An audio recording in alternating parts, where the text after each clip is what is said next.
need to approve the May 14th, 2025 meeting minutes. Do I have a motion to approve? Motion. Second?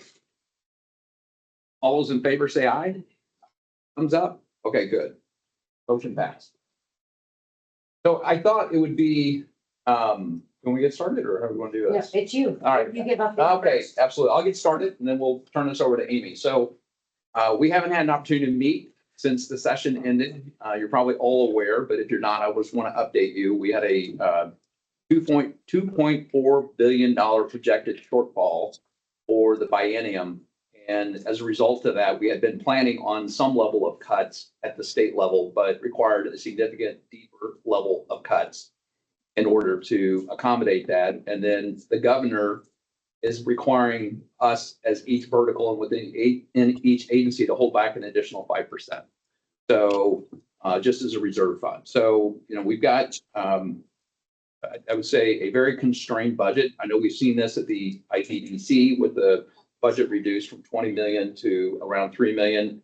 That can create some challenges. At the same time, by having the commerce vertical, what we are doing is we're working with Amy and the team to think about how do we start to look at MarCom, marketing communications, visitor attraction, and everything we do in commerce. How do we look at this on a broader basis? So more to come on that, but I want to let you know it's not lost on us that, in fact, we know that tourism dollars were in essence reduced, and we can talk more about some things that we can do in the short term. But at the same time, I want us to think a little bit more broadly too. Instead of just thinking about tourism, think about visitor attraction. And how do we leverage not just the work here in tourism, but how do we leverage the work at the state fair? How do we leverage the work at Art Commission? How do we start to leverage other organizations around visitor attraction as well? And why is all this important? So to refresh, when the governor put the commerce vertical together, we've got responsibility for not just the IEDC, which has traditionally been focused on business attraction and retention, but I now have all responsibility for workforce development. And that's really critically important because economic development is workforce development. The number one issue we hear from every business we talk to is, do you have the talent? If you don't have the talent, we probably don't need to have any additional conversations, but it is the number one item on every CEO's mind when they talk to Indiana about business expansion or about business attraction is, do you have the talent? We also, during this legislative session, I had the governor's workforce cabinet, but we've consolidated the governor's workforce cabinet in the Department of Workforce Development. Handily, that cabinet was set up because there were 80 plus agencies and it was way for the previous governor to try to get everybody on the same page. We don't need to do that anymore. We have all the visitor attraction functions relative to the IDDC, the State Fair, the Arts Commission, the ports as a part of this. So we have this vertical that we've taken step A, which is to create these 8 secretaries and have certain agencies. I will let you know that the governor has charged us with starting to think about how do we organize this in a way that truly accomplishes the objectives to help us move more effectively. And so we're going to start, we're actually in process of this next phase. Been talking to Amy about it, at least making the agency heads aware that we are looking to further integrate what we do. And just to give you one small example of why this is important. So today, when the IEDC hands out tax credits, we're required by law to do compliance to make sure that, in fact, the employers who said the individuals are hiring, they're actually hiring. Today, that's a pretty manual process. Over on the workforce development, I have all wage data for everybody in the state of Indiana. So there's an opportunity for us to tell us, what the company is telling us to basically automate that process, or at least augment that process in a significant way, because we can actually test if in fact these people are actually here and what their wages are. We don't need to do a manual process around this. It's just one simple example, but it's an example of where, because we've had things that have been very siloed, we now have the opportunity to further integrate these functions. So as I've been thinking about this, I'm really thinking about how do we really create economic analysis. We're sitting on tons of data in lots and lots of places. How do we leverage this data on behalf of the state to help us? Thinking about, an economic development function that really has not just the traditional IDC, but has all the DWD, the workforce functions. How do we further integrate these pieces of it? And then how do we think about visitor attraction on a broad basis at the state level and on a regional level? So why is all this important?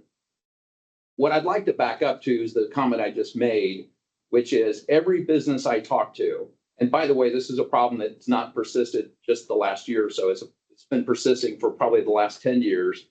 The number one issue everybody wants to know is, do you have the talent to support what we're trying to do?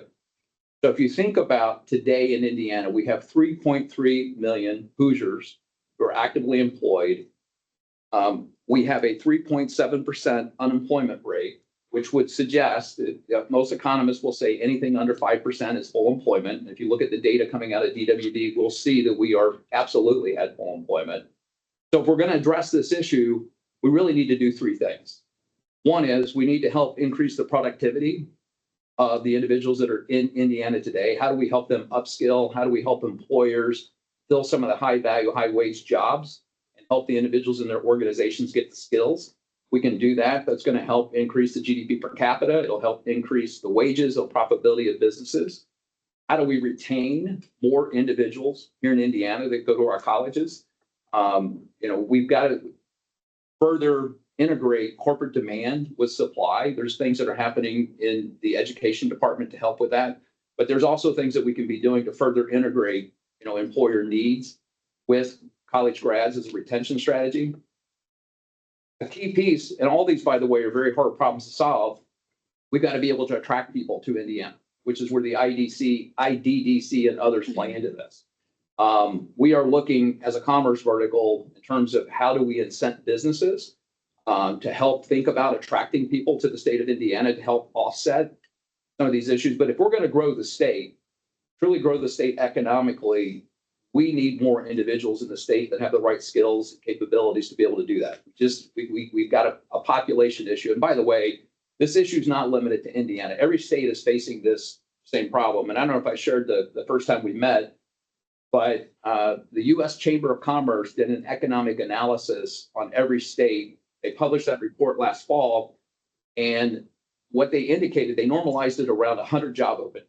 And they said, for every 100 job openings, how many individuals do you have available to fill those 100 job openings? They didn't do a skills match or anything of that nature. They just said raw numbers. Indiana, there are 73 people for every 100 job openings. And by the way, there's no state in the nation that has at 100 or above 100.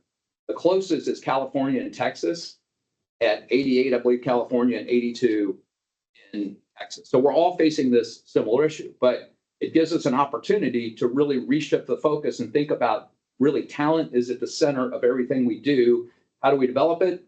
How do we retain it? And how do we attract it, of which the IDDC is going to be a critical component. So if you recall, the governor gave me 4 specific objectives in order to work to address these things. First one is upskilling the incumbent workforce, and we will be launching a program formally in September. We'll make sure that information gets communicated out to everybody that we're doing, but we're going to launch a formal program with the governor to focus on upskilling the incumbent workforce. And we've got tools and programs in place. We're also going to leverage companies that are already doing this here in Indiana as examples for others in terms of how you might go about this. The second, the governor recognized that, given we've got a full employment situation, just bringing additional companies into the state, not being cognizant of the needs of existing businesses here, could lead to unintended consequences. One is we could be taking employees, which we do a lot of today, and moving from company A to company B. But we could also be forcing companies who are domiciled here to reconsider moving to places like Austin, Nashville, Atlanta, if in fact they feel like their needs are not being met. So we're focusing on existing employers. How do we work with the companies that are here in Indiana to understand, A, are you getting what you need first and foremost? You've made a commitment to the state. But B, if there are other businesses that we should be thinking about bringing to Indiana, how do we proactively talk to them and understand what those companies should be? So this is not just a scattershot approach, but we could be more proactive and more strategic. The third piece of this is the governor being a Main Street entrepreneur and the first lady also being a Main Street entrepreneur recognizes that we have approximately 570,000 small to mid-sized businesses here in Indiana today, which represents numbers-wise 99% of all companies. We also recognize that if you look at the average age of the individuals who are managing these businesses, they're baby boomers. And so there's a lot of these baby boomers that are going to exit the system in the next 20 years in some form or fashion, and there may not be a succession plan. So we're standing up and have stood up an office called the Innovation and Entrepreneurship Office focused on Main Street, Indiana. And I've hired somebody to manage that function. So what we're doing is we're separating out the venture arm from the Main Street arm. And we really want to excite those 25 to 55-year-old entrepreneurs to think about not just entrepreneurship through creation, but entrepreneurship through acquisition. And how do we provide pathways to really help focus on that so that a lot of these businesses can remain intact. And a lot of these companies are very important to the local community. So we're going to stand up. We have stood up that office, but we're still in the very early stages of the leader that I've hired for that, developing a 100-day plan in terms of what we're going to do. And the fourth area was the governor recognizing that the state is not a single economy. Just like each of you represent different factions, different sections of the state of Indiana, the state of Indiana is made up of a series of regional economies. So let's lean into the fact that what's genuine and authentic to Fort Wayne is very different than what's genuine and authentic to Indianapolis, which is very different than what's authentic to Vincennes, so on and so forth. Back in 2021, the IEDC launched a program called READY, the Regional Economic Acceleration and Development Initiative. It was $500 million in federal dollars that were applied to this around placemaking. How do we create the places where people will want to live, be it housing, be it roads, be it parks, be it recreation. Through that program, the communities divided into, at that time, a number of different regions, and they've been able to get community and private sector support to the tune of $9.1 billion around that $500 million in federal money. The state in 2024 allocated another $500 million to that program, and the Lilly Endowment came alongside that and said, we're going to put $250 million into this, focused on arts and blight remediation. So we, the state of Indiana, have now put out $1.25 billion of capital into the market to help with placemaking activities to create these nice places. There are 15 regions throughout the state. I have now visited every one of those 15 regions, and what's become very clear in that process, the regions are very excited about the fact that this mechanism forced them to come together in ways that they haven't. It also forced them to have to set strategic goals in terms of where they want to be in a 5 and a 10-year plan relative to GDP per capita, whether to employment, percentage of individuals that have a bachelor's degree or higher, housing, a number of different factors. With respect to regional economic development, the governor's charged Commerce with doing two things. One, defining what the economic region should be. Preliminary data suggests that the economic regions that are set up at the 15 regions map very well to economic regions for the state. We want to build upon that. We want to now take the next step to say, from a regional economic development standpoint, let's help you figure out how to develop a strategic plan in terms of where you're at and where you want to go. And this is all around, again, talent development, talent attraction, talent retention. And so we're going to see a model where Commerce traditionally through the IDDC has had a centralized model to a decentralized model with centralized oversight. So we're going to start on a regional basis to really empower the regions. This will help us get scale, but really lean into what regional economic development means specifically to what that particular region is trying to do. And it was apparent to me too, as I went out throughout the state, everybody's got different goals in terms of what they're wanting to do. You've got regions, some regions are aggressively wanting to grow dramatically. Some regions have a glide path that is much shorter in terms of what they want to do. So the 4 objectives we have been working on, we've got everything done through executive order or through legislation, are how do we upskill the incumbent workforce? How do we focus on existing businesses? Set up the Office of Innovation and Entrepreneurship focused on Main Street, Indiana, and let's take a regional economic development approach. The goal being here is for us to move the economy forward. We have to take a people-based approach. We're going to focus on how we develop the talent, how we retain it, and how we attract it. And the work that's going on here is going to be critically important to that. So I know I've said a mouthful, but I know it's been some time since we've been all together. So let me stop there before I turn it over to Amy and just open it up for whatever questions you might have for me.